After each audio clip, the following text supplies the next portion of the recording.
Alhamdulillahirabbil alamin wassalatu wassalamu ala nabiyyina Muhammadin wa ala alihi washabihi ajmain amma ba'du. Jemaah sekalian yang semoga dirahmati Allah Subhanahu wa taala. Insyaallah taala di kesempatan kali ini kita akan mengawali perjumpaan kita untuk mempelajari ilmu tajwid. Dan kita masuk ke poin yang pertama terlebih dahulu, pengertian ilmu tajwid, sejarah dan hukum belajar ilmu tajwid.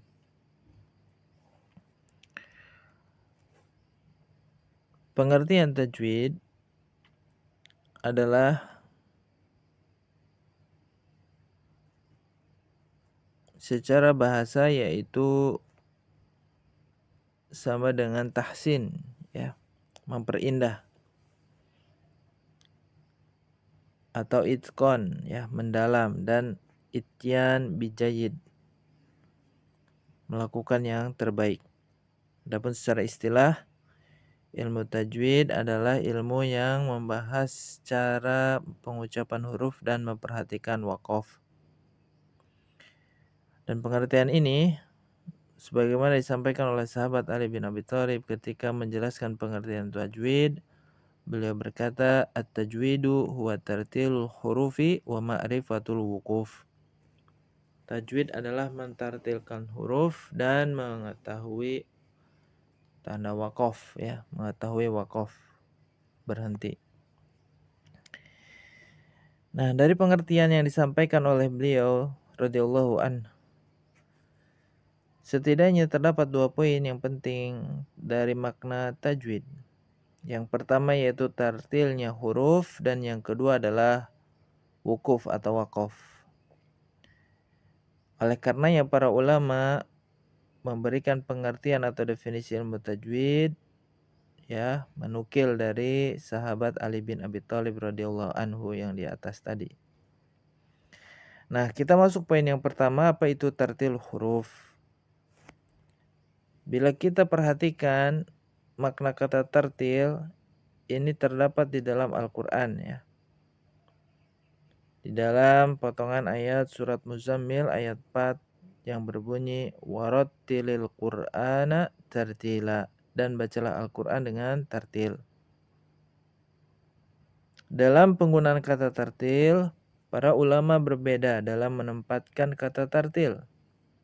Namun semua ulama sepakat bahwa tartil adalah membaca dengan menunaikan hak dan mustahak setiap huruf yang dibaca.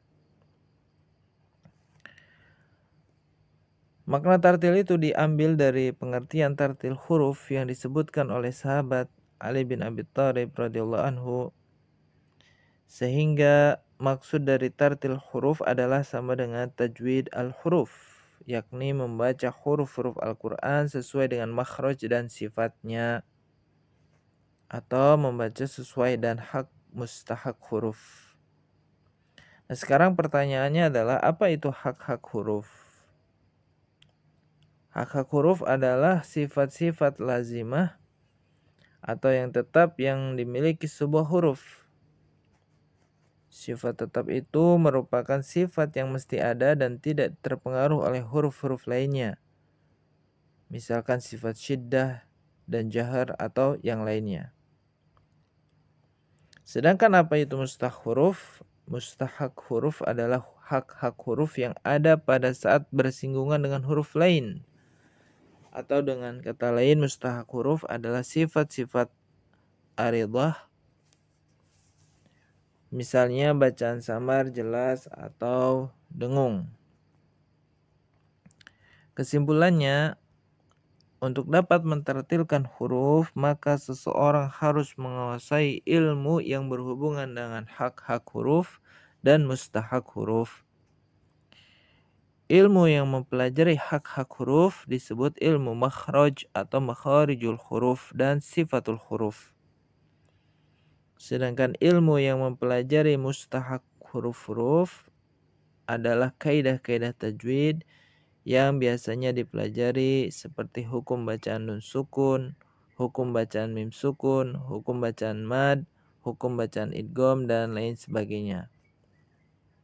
Nah, ini yang terkait dengan tartil. Naam. Berikutnya poin yang kedua adalah yaitu wukuf atau waqaf ya dalam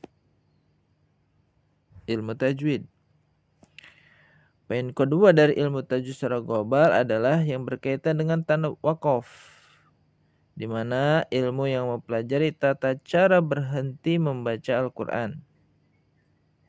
Dan kata waqaf ini biasanya disandingkan dengan kata ibtida, memulai bacaan, sehingga menjadi ilmu waqaf dan ibtida.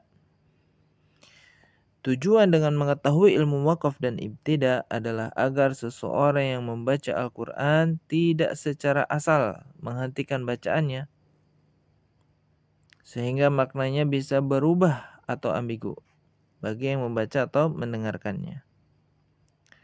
Oleh karenanya para ulama sudah sedemikian rupa menunjukkan cara atau tempat wakaf yang benar dan sesuai, yakni dengan adanya tanda-tanda wakaf yang ada pada mushaf Al-Quran sekarang ini.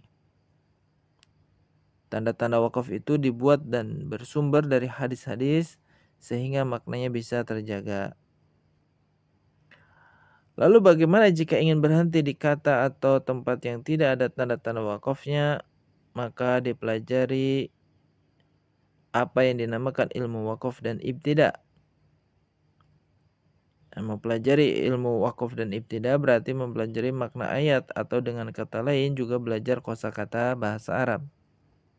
Karenanya dengan adanya ilmu wakaf dan ibtida, seseorang tidak asal berhenti dan dapat membuat artinya sedikit berubah. Dan insya Allah untuk pembahasannya akan tiba waktunya. Ada beberapa ilmu yang terkait dengan ilmu tajwid,